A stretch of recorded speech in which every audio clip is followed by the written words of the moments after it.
कितनी एकादशी है? जम के बोलो। 26। जो भगवान विष्णु के पास जाकर निवेदन करी थी वो निर्जला थी, निर्जला।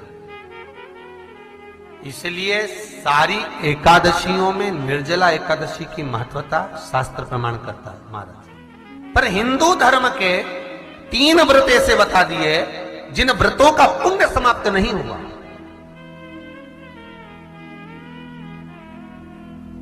हिंदू धर्म के 3 व्रत ऐसे हो गए जिनका पुण्य समाप्त नहीं हुआ महाराज। क्यों? जिनका पुण्य प्रबलता में बढ़ता गया। पहले नंबर पर एकादशी, दूसरे नंबर पर प्रदोष और तीसरे नंबर पर शिवरात्रि। एकादशी आकर खड़ी हो गई। अब निर्जला के दिन शिव महापुराण की कथा कहती है, स्कंद पुराण कहती है कि आप वर्ष भर की एकादशी का क्रम भले ना करें, पर निर्जला एकादशी के दिन जो तुलसी हम ठाकुर जी को समर्पित करते हैं, वो तुलसी, ध्यान देना, वो तुलसी अगर मान लो आपके पास में रखी है, निर्जला एकादशी के दिन भगवान ठाकुर जी को, शालिग्राम जी को, लड्डू गोपाल जी को आपके घर में, आपके मंदिर में जो आपने भगवान को तुलसी समर्पित करी है, वो तुलसी मान लो तुम्हारे पास रखी है और कोई व्यक्ति को बहुत ज्यादा कष्ट है शरीर में, बहुत कष्ट है, थोड़ी सी वो तुलसी चढ़ी हुई ठाकुर के चरणारविंद की, आप उस जीव को दो तो सही, आधा घंटा इंतजार करो, स्वास्थ्य में अंतर आना प्रारंभ हो जाता है उस निर्जला का। क्योंकि निर्जला ऐसी एकादशी है जिसने जगत में जाकर, देवताओं के पास जाकर निवेदन करा है जग कल्याण के। जितनी भी माताएं एकादशी का व्रत करती, बहुत ध्यान से सुनना आज की कथा को, शायद जिंदगी में मिली ना मिली, और ये कथा का रिश्ता तो बहुत ध्यान से सुनना। स्कंद पुराण यहां तक कहती है कि इस कथा के चरित्र को जो श्रवण कर लेता है उसको 26 एकादशी करना भी नहीं पड़ती। इस एकादशी की केवल ये कथा सुनकर ही वो तर जाता है। बहुत ध्यान से सुनना इसको, कथा को। एकादशी के दिन जब आप जल शंकर को चढ़ाने तो रोज ही जाते हैं।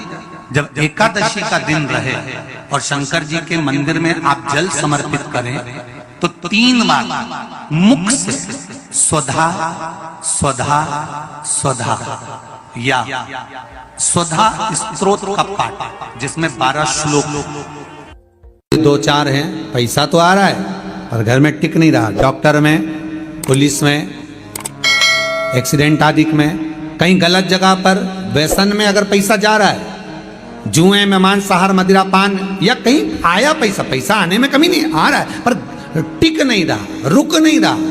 कोई मांगने आ गया, दे दिया, फिर वहां से अपने पास नहीं आ रहा, अपन कह रहे हैं भैया हमारा पैसा लौटा दो, नहीं आ रहा। तो महाराज शिव महापुराण की कथा कहती है एकादशी के दिन गंगा के जल में मात्र 7 बेलपत्री डालकर जो नंदीश्वर भगवान, अर्थात जो शंकर जी के शिवलिंग के सामने नंदी होता है, उस नंदी के चरण पर गंगा का जल चढ़ाकर बेलपत्री शिव पर समर्पित कर देता है, उसके घर में रुपया रुकना चालू हो जाता है। फिर वो गलत जगह पर नहीं जाता, गलत स्थान पर वो धन जाएगा ही नहीं। तूने स्वीकार किया, मांग तुझे क्या चाहिए। एकादशी ने भगवान विष्णु से कहा, नाथ प्रभु वर दे दो, मृत्यु लोक में जो मनुष्य मेरा व्रत करेगा, चाहे जलचर, थलचर, वायुचर या सांसारिक मनुष्य, मेरा अगर एकादशी का व्रत करेगा, प्रभु उसके यहां धन धान्य वैभव सुख संपदा बढ़ेगी और उस जीवात्मा को नरक नहीं भोगना पड़ेगा, सीधे वैकुंठ का उसको वास मिलेगा। जब जीव आत्मा को लेकर चला जाएगा, यम के दूत जब बंदी बनाकर ले जा रहे होंगे उस जीवात्मा को, जिसके प्राण छूटे होंगे, यम के दूत जब बंदी बनाकर ले जा रहे होंगे, तब मुझे वर दो कि मैं इसका हाथ पकड़कर बेतरनी से पार उतार कर सारे नरकों से निकालती हुई आपके धाम में लेकर आऊं। भगवान ने वर दे दिया, तथास्तु। हे एकादशी सुनो, मृत्यु लोक का मनुष्य अन्न का त्याग कर कर, क्योंकि अन्न में एकादशी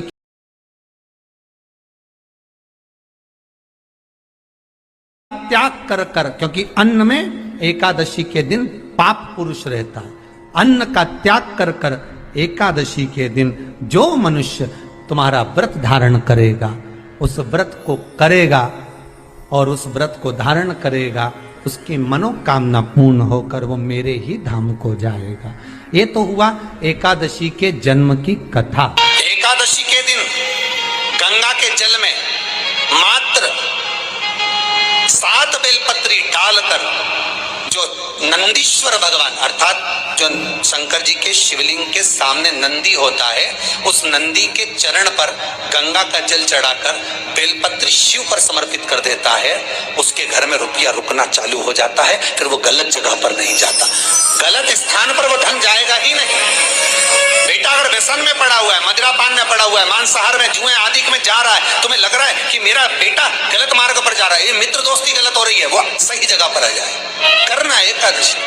कई लोग इसको धन के लिए भी करते हैं, संपदा के लिए। संपदा के लिए अर्थात जिसका व्यापार नहीं चलता, जिसके घर में पैसा नहीं आता, या नौकरी नहीं लग रही, या सर्विस नहीं लग रही, आप अप्लाई कर रहे हो, जगह जगह जाकर इंटरव्यू भी दे रहे हो और पैसा नहीं आता, तो उसके लिए भी प्रयास किया जाता है। पर उसके लिए यहाँ पर जो धन के लिए करते हैं, उसके लिए विष्णुपति के लिए करते हैं। मतलब जैसे गंगा के जल में तुलसी के 11 पत्ते डाले जाते हैं और उसको किसी भी नारायण के मंदिर में, राम कृष्ण शिव शंकर नहीं, राम कृष्ण भगवान विष्णु दत्त आदि जितने नारायण के मंदिर हैं, उस मंदिर में किसी भी पात्र में, एक छोटे से पात्र में उसको भरकर रखी जाते हैं महाराज। उससे भी जॉब सर्विस नौकरी में सफलता प्राप्त हो जाती है। परंतु वो भी एकादशी को ही होता है। कुछ देर तक पात्र को रखा जाता है, फिर वही पात्र का जल किसी भी वृक्ष के नीचे डाल दिया जाता है, उससे भी नौकरी के लिए फायदा मिलता है। गंगा का जल कोई साधारण नहीं। दशमी, एकादशी और द्वादशी, इन 3 तिथियों पर एक रोटी में थोड़ा सा मीठा रखकर सोमक पितृ का नाम लेकर यदि गाय को खिला दिया जाता है, तो अगर कोई पूर्वज प्रेत योनि में भी पड़ा हुआ होता है, भटक रहा होता है, जिसको पिंड नहीं मिला, जो अचानक मर गया होता है, अधोगति में चले गया होता है, उस जीव की मुक्ति दशमी, एकादशी और द्वादशी, 3 दिन सोमक पितृ का नाम लेकर रोटी में, पूड़ी में मीठा रखकर अगर गाय को खिला दिया जाता है ये 3 दिन तक, तो वो पितृ कभी भटकते नहीं है, उनको मुक्ति प्राप्त हो जाती है, मोक्ष में। नहीं, एकादशी है कौन, क्यों इसकी इतनी प्रधानता है, क्यों इसकी पुण्यता है, ऐसा क्या है एकादशी में जो इसकी पुण्यता मानी जाए? कौन है ये जो भगवान नारायण तक एकादशी का व्रत करते हैं? सुभद्रा जी को भगवान जगन्नाथ ने, जगदीश ने एकादशी का व्रत कराया था। बद्रीनारायण भगवान को माता लक्ष्मी ने एकादशी का व्रत कराया था। क्यों? चंद्रायण एकादशी व्रत की माता। एकादशी है कौन? तो कहा जिसको व्रत करने पर भगवान नारायण भी जिसका व्रत करते हो, भगवान माता लक्ष्मी जिसका व्रत करती हो, वो एकादशी है कौन? तो शास्त्र वर्णन करता है महाराज, स्कंद पुराण का सुंदर चातुर्मास्य खंड के अंतर्गत वर्णन आया है महाराज। एक बार भगवान विष्णु आनंद में विराजमान थे, पद्मावती और माता लक्ष्मी दोनों उनके पास में विराजी हुई थी। भगवान लक्ष्मी और पद्मावती दोनों बैठी, एक सिर के पास, एक चरण के पास। कुछ समय बाद वहीं पर ब्रह्मदेव का आगमन हुआ और ब्रह्मा जी आगमन पाकर भगवान नारायण पद्मावती से लगकर उठे और उठकर लक्ष्मी की ओर झुके। झुकने पर इन तीनों के समागम से भगवान नारायण के हृदय चित्त से एक कन्या प्रकट हो गई। उस कन्या का नाम एका था। क्या नाम था? एका। अब 10 उसके गुण इतने प्रबल थे, वो 10 गुण उसके बड़े प्रबल थे कि वो एका जिसको निहारती थी उसको संपदावान बना देती थी, जिसको देख लेती थी उसके जीवन में वो आनंद की अनुभूतियां करा देती थी। एका जिस मार्ग से जाती थी उस मार्ग के द्वार खोल देती थी। एका का पुण्य इतना। इतना पुण्य प्रखर। पद्मावती और लक्ष्मी ने कहा, महाराज ये बेटी आपके द्वारा निर्मित हुई है, इसका कन्यादान करना चाहिए। हमारे यहाँ हिंदू धर्म में रीति है, जिस दिन कन्यादान करा जाता है उस दिन व्रत रखा जाता है।